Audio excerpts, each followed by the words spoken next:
guys, this is Brittbratt coming at you on Thursday, April 21st, 2016, and this is my 8-week post-op vertical sleeve gastrectomy update. I hope everybody is doing very well. I have to watch my daughter right now, so hopefully she doesn't go crazy and come into frame, because she is crazy this morning. I have her coloring, hopefully a good distraction for a little while, so I can get this done. Anyways, as you notice, I'm a day late again. Thursday might be my new day, because Wednesdays, Tuesdays, and Mondays, lots of videos come out. I try to catch up on all of them, and then I end up having no time to make my videos. So I think Thursdays might be my day, but we'll see. We'll see how it ends up working out. Probably not Wednesdays anymore, just because there's just no time. So anyways, I'm doing very well. I hope you guys are doing great. I've been catching up on all your videos, and you guys all seem to be doing pretty awesome. So let me get into my stats really quick before I go into everything on this video and start ranting and raving about shit. So anyways, my highest ever reported weight was 320 pounds. I was bouncing between 300 and 320, which is why I decided to get the surgery. I just couldn't get it down. It was just annoying as shit. So my weight on the day of the operation was 296.6 pounds. My weight last week was 258 pounds even, and my weight this week is 253.6. That puts my BMI at 43.5, and I am 5'4", just so you guys know. That gives me a week loss of 4.4 pounds and a total loss since my highest weight of 66.4 pounds, and a weight loss since the day of surgery of 43 pounds even. So that's where I'm at right now, 8 weeks out, 43 pounds down. I'm very happy with that number, and I'm pretty happy with the loss I had this week. It's a very good loss, but then again, any loss to me is a good loss, because I'm so used to seeing the scale go up all the freaking time, although I'm fighting tooth and nail to get it down. It just doesn't want to go down for me, so I'm very happy with everything that's been going on lately. So that's that. Let's get into everything so I can get into the big part of this video. So as far as my exercise is concerned, I'm still walking 5 to 10 miles a day, depending on the day. My diet hasn't changed much. You guys saw my video a couple of days ago where I did a meal by meal what I eat.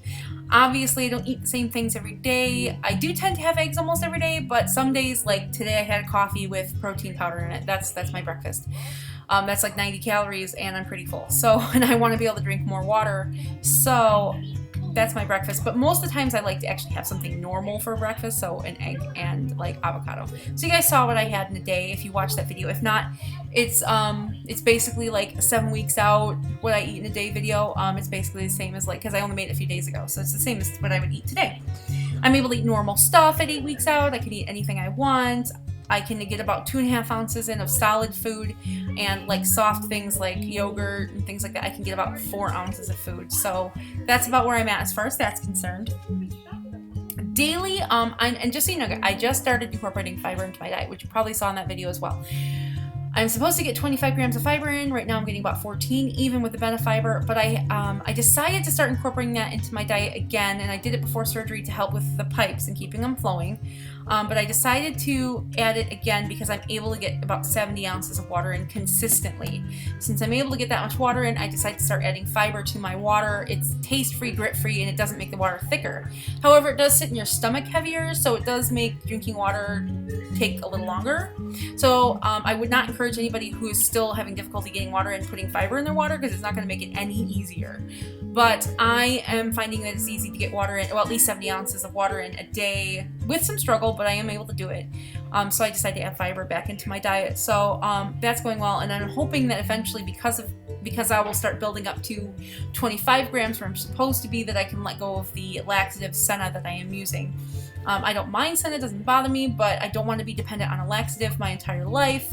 I'd much rather have just a normal amount of fiber and be able to do that. So that's what I'm building up to, slowly yet surely. My cat must be going crazy because I can hear somebody upstairs, and it's gotta be him. So fiber, I'm trying to get 25 grams. I got 15 right now. I average 80 to 100 grams of protein in a day. I don't tend to get to 60 anymore. I always exceed 60 now that I'm able to get like Gene Pro and all that stuff. I always exceed 60, so that's good. I average 70 ounces of water a day, as I said earlier. I don't ever hit below 64. I always push to get at least 64 in. And I am able to do that because I just concentrate solely pretty much on water at work. I eat very minimally at work. You guys saw my video what I ate at work. It was yogurt and a protein shake, and then the rest of the time it's water. So that's how I'm really able to get my water in. Carbs, I tend to hit 20 to 30. Yesterday I went a little high, but that was because I decided to treat myself and have 2 mini chocolate bars that put my carbs up to 40 something, which is fine with me. That's not that difficult, that's not that high, and once in a while having my carbs be in the 40s doesn't really bother me because it does give me a little bit of an energy boost, so it doesn't bother me. Okay, and so I wanted to talk about, now we're at 5 minutes, that's pretty much everything that's going on. Nothing new or special from last week, it's pretty much all the same, and you guys saw what I ate today, so there really isn't much change as far as that's concerned. So I wanted to talk to you guys though about something I was asked, and it was something that I had great difficulty in the very beginning of my surgery experience as well, and that was choosing a surgery. Now, I'm not going to include lap band in this or duodenal switch because it just simply wasn't a choice for me. My doctor's office doesn't do duodenal switches, and they do not do lap bands. They used to do lap bands, and they stopped doing them because most of the people with their lap bands had to come back for revisions. And they've had a lot of difficulty with it, so they just stopped doing it altogether, and they just won't do them. So it wasn't an option, and neither was duodenal switch. So I'm not going to be talking about those two. Sorry for anybody who has those and wants to know. But I will talk into the thought process I had as far as picking a surgery between RNY and vertical sleeve gastrectomy. And as you guys know in the title of this video, I picked vertical sleeve gastrectomy ultimately in the end. But it was a huge struggle. In my other videos, I talk about it a little bit. I was pretty much settled. All the research I did before surgery, I was pretty much settled on vertical sleeve gastrectomy, and then there were things that would happen that would make me doubt whether I should get that or not. And like I had people say things like, you know, oh, I knew somebody that failed that surgery, and you know, maybe it'll work for you, and like making me think that they're just waiting for me to put the weight back on. So that made me kind of want to get RNY, and I'll go into why in my like list of why I got VSG versus RNY. So I have a little list here because it really is a lot of thoughts that came to my mind. It took me a long time to choose for sure what I picked. So I had to have a list of why I got it. So first I'm going to start with why I decided to have weight loss surgery to begin with. And basically I was going between 300 and 320 pounds, and I just couldn't seem to get below like the 280s, and I'd bounce back up, and then I couldn't get below 300s, and it was just pissing me off. I was at my wit's end, a lifetime of dieting and going up and down, up and down, up and down, and finally getting to a point where I couldn't even go down that far anymore. It was frustrating. Usually if I can get down really low, which I have gotten down almost 100 pounds on my own before, I'd bounce back up, but I could get down, and this time I couldn't even get down anymore, and it was starting to frustrate the heck out of me. So, and my husband and I wanted to have another child, and not that I couldn't get pregnant, sorry, my phone's annoying as shit, not that I couldn't get pregnant, I had my daughter, and I don't have PCOS or any reasons why I can't get pregnant, but I didn't want to go through another 300-pound pregnancy. When I got pregnant with my daughter, I was 270 pounds, 260, somewhere in that range, I think 270, 275, somewhere in there. And it was a horrible pregnancy. I had the diabetic thing. Jeez Louise, what is going on? What is going on, you guys? I'm getting messages on my phone like crazy. Anyways, I had the diabetic thing during maternity. Why can't I think of the name of that thing? I got that, which is crazy because it just doesn't happen in my family, and I've had bigger sisters and bigger family members not get it. I got carpal tunnel in both my hands. I ended up getting plantar fasciitis in my feet. I had weekly stress tests. My daughter was breech. It was horrible and painful, and I got up to like 325, I think, or 320 during the pregnancy. And I was so bloated, and it was so sucky, and I was just never going to do that again. I refused to do it again. It was sucky, and no. Sorry I'm saying that a lot, but it was really horrible. And I just told my husband, I'm not doing it again. If I can't get down to a reasonable weight, I'm not having another baby until I can. And that was the push to have the surgery. I was sick of we went for like a year or two. You know, my daughter is 2.5, she's almost 3. and I haven't been able to get this weight off. So I went a good couple of years of really freaking trying to get this weight down, and I just couldn't do it anymore. And that's when I decided to finally go with weight loss surgery as a kind of like a last option. And I told my husband to tough shit, kind of like tough titty, like I have to pick something, and we're not gonna have a kid. And I'm not gonna do this. I'm not gonna have another kid. He's like, oh, I'll help you. Yeah, are you gonna carry this baby for me? No. So I'm not doing that shit. So that's how I came to the conclusion of having weight loss surgery to begin with. I went to the doctor, and as I said before, he only did VSG and RNY. I already did my research. I saw the complication rates that come with RNY. I saw all the stuff, like it's a longer surgery. And I already pretty much have decided at that point, due to the malabsorption and wanting to have another baby, that I was pretty much going to go with VSG, mostly because it was less invasive. So I would pick the less invasive option. Even if lap band was available, I probably wouldn't pick it because I know somebody who had it and they didn't do very well, and I just wouldn't have picked it. So, but I did pick vertical sleeve gastrectomy because I figured that it would be a little bit less invasive than RNY. And I was thinking about RNY because I'm like, ooh, I'd get dumping and maybe that's a good thing. But then I'm like, nah, I don't really eat that much. Ultimately, my doctor and I talked about it, and he was the one that really was like, you should just go for vertical sleeve because you don't have any comorbidities, and RNY is better for people with diabetes and PCOS and things like that. So for me, I don't have any problems with that. I don't even have high blood pressure. I don't have any issues. So there's really no reason for me to have the RNY as far as that's concerned. So we had that going.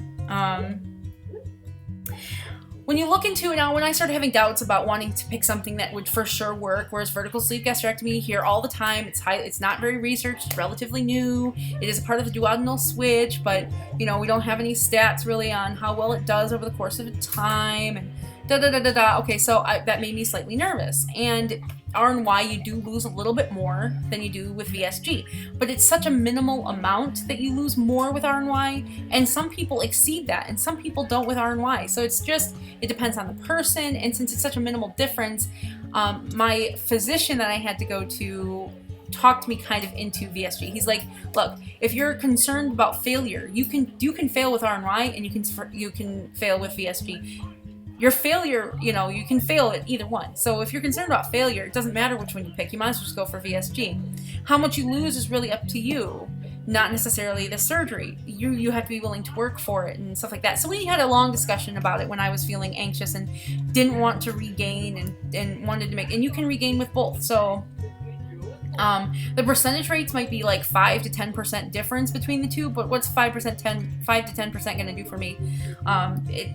I can fail easily with both of them. So when I was on the edge of picking RNY, I got pushed back because of that whole, like, the failure rates are very comparable between RNY and VSG. So I was like, meh. The loss, how much you lose is very similar as well. It's not a huge difference that would be like, that would convince me to have the RNY. So that was a big push when I was really debating it in my head. I didn't really need the dumping. I also had this concern about when I got older, if I started having a lot of health complications, not being able to absorb medications that they might need to be able to give me. If I get older and I have this really bad thing and they need to give me this big dose of medication and it doesn't work because I have a lot of malabsorption or it only works halfway and they have to give me more, or they have to find medication that works better for that, I just don't want to have to go through the ordeal. I just want them to be able to give me medicine and then have it be done.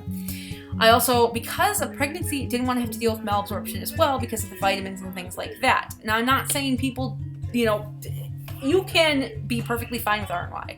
Like, you don't have to deal with malabsorption at all. But it's a risk that I didn't want to deal with. I'm not very good at taking pills and medications and things like that. I'm pretty good with thyroid because I know what it feels like to not have that. So I tend to take that pill. But my vitamins and stuff, even now, sometimes I miss calcium. Sometimes I generally take them, but some days I mess up. And I don't want to have to deal with that during my pregnancy and worrying about whether I'm nourished, because of course the baby will take what it needs. But whether I'm nourished or not, or get osteoporosis, or not have enough breast milk to give my baby, or things like that. So it's not something I wanted to deal with pregnancy. There's also a small thing that my doctor wasn't really thrilled that I said, but if for some reason vertical sleeve gastrectomy does not work for me, I have another option. I can go to RNY if this doesn't work. If I get RNY and it doesn't work, that's it. Like, I can do band over RNY, but that's pretty much it. Like, that's the end of my line. I don't have any other options. It's pretty much falls on me. So I know that if for some reason I suck at this surgery, I can choose to have a revision. And it's not popular. People tend to get ragged on for doing it. Like, you know, you couldn't even make it work and you're getting another one. I'm not going to rag on anybody that gets revisions, okay? It's a hard road, so I'm not going to rag on anybody. But that's how people feel. But I could get a revision if I need to from vertical sleeve gastrectomy. So I have an option after this if it doesn't work for some reason. So that gives you a whole reason, many reasons why I picked vertical sleeve gastrectomy over RNY. I will tell you right now that I'm not sure if I made the right choice. I'm only 2 months out. I'm really happy with my procedure. I'm very happy that I had vertical sleeve gastrectomy.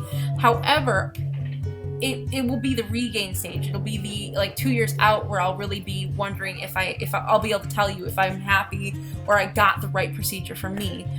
But I can tell you right now that right now, I think I did. So, anywho, you guys, that gives you a big long 16-minute video. I hope you guys enjoy it. I will come at you on Sunday with maybe a skin flick. You never know. Okay, guys, I will talk to you soon. Take care. Bye.